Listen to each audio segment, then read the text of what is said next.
दोस्तों आज हमारे सौरमंडल में 8 ग्रह और एक सूरज है जिसकी उत्पत्ति हुई थी आज से करीब 4.6 अरब साल पहले। इन 8 ग्रहों में 4 गैस जायंट हैं और 4 रॉकी प्लैनेट्स। लेकिन दोस्तों क्या आप सभी जानते हैं प्लूटो यानी यम हमारे सोलर सिस्टम का 9वां ग्रह हुआ करता था, परंतु साल 2006 में इंटरनेशनल एस्ट्रोनॉमिकल यूनियन यानी IAU ने अपने 26वें जनरल असेंबली में प्लूटो को एक ड्वार्फ प्लैनेट यानी बौने ग्रह का दर्जा दिया। परंतु सवाल आता है कि प्लूटो को ड्वार्फ प्लैनेट क्यों कहा गया था?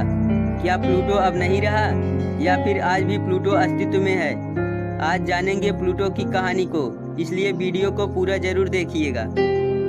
साल 1930 में अमेरिकन वैज्ञानिक क्लाइड टोम्बाग ने प्लूटो की खोज की, जिसे आगे चलकर हमारे सौरमंडल का 9वां प्लैनेट घोषित कर दिया गया था। प्लूटो अन्य प्लैनेट से काफ़ी अलग था। यह एक बर्फ का गोला था जिसके सतह का तापमान -225 डिग्री सेल्सियस है। प्लूटो का ऑर्बिट बाकी प्लैनेट से अलग है। जहां सभी प्लैनेट्स के ऑर्बिट सर्कुलर हैं, वहीं प्लूटो का ऑर्बिट एक्सट्रीमली इलेक्ट्रिकल यानी अंडाकार है। इसे अपने एक ऑर्बिट्स को पूरा करने में 248 पृथ्वी सालों का समय लगता है। आप सोच सकते हैं प्लूटो का एक साल कितना बड़ा है। साल 1977 में किए गए वायेजर मिशन ने हमें हमारे सोलर सिस्टम के गैस जायंट्स को करीब से देखने में मदद की, लेकिन प्लूटो अभी भी हमसे बचा था। 19 जनवरी 2006 में नासा ने अपने न्यू होराइजन्स स्पेसक्राफ्ट को लॉन्च किया, जो कि प्लूटो के लिए भेजा जाने वाला पहला स्पेसक्राफ्ट था।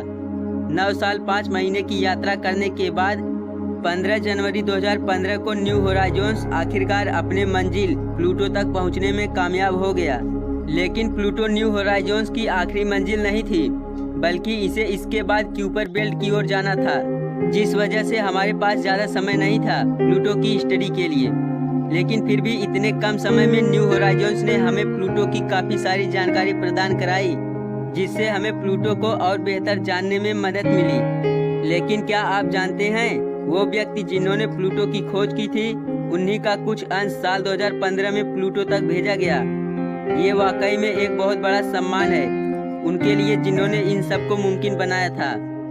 लेकिन साल 2005 में जब एक और नए पिंड की खोज हुई थी जो प्लूटो से भी दूर था, जिसका नाम रखा गया था एरिस।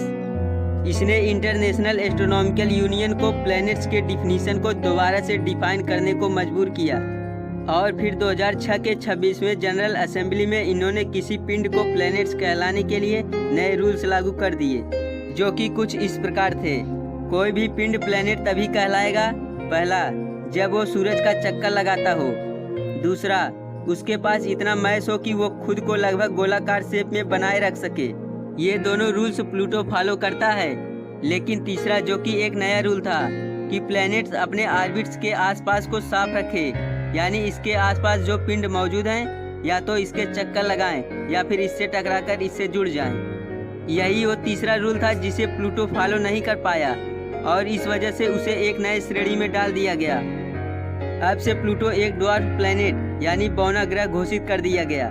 लेकिन प्लूटो हमारे सौरमंडल का एकमात्र ड्वार्फ प्लैनेट नहीं है, बल्कि ऐसे और 4 ड्वार्फ प्लैनेट हैं जो सूरज का चक्कर लगाते हैं। तो प्लूटो को डिस्ट्रॉय नहीं किया गया है, प्लूटो को बस एक दूसरे कैटेगरी में क्लासिफाई किया गया है। तो ये थी प्लूटो की कहानी। आज की वीडियो में बस इतना ही। वीडियो अच्छी लगी हो तो इसे लाइक और शेयर जरूर करें, और ऐसे ही इंटरेस्टिंग वीडियो के लिए हमारे चैनल को सब्सक्राइब करके बेल आइकन को ऑल पर प्रेस जरूर करें।